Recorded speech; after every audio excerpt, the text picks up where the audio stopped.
If I had to pick top 3 Sabre production features that customers ranted and raved and absolutely loved, sales and purchase line update page would absolutely be in that. Essentially, this is a page that gives you not only the ability to be able to see sales and purchase line details, but you have the ability to then export that to Excel, filter, and also make updates without having to go directly into those documents. So if we take a look at Business Central, we can take a look at what that looks like.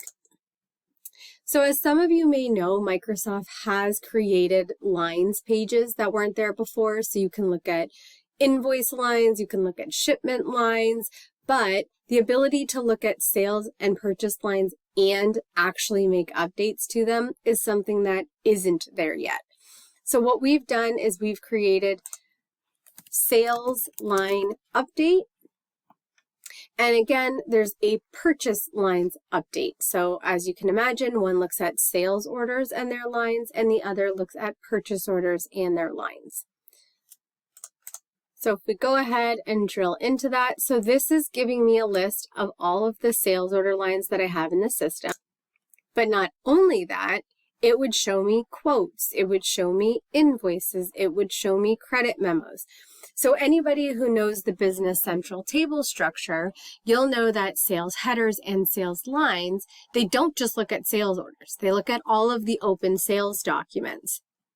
So within this page, I have abilities to be able to filter by header detail.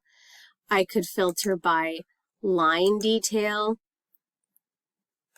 I could go ahead and see much more columns than are available in some of the lines pages from Microsoft. This one's a fan favorite. You can show the quantity on hand.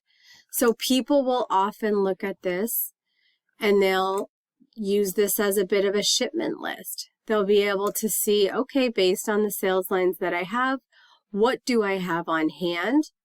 And then they can go out and they can actually stage shipments and be able to then drill into that document. They could then post the shipment,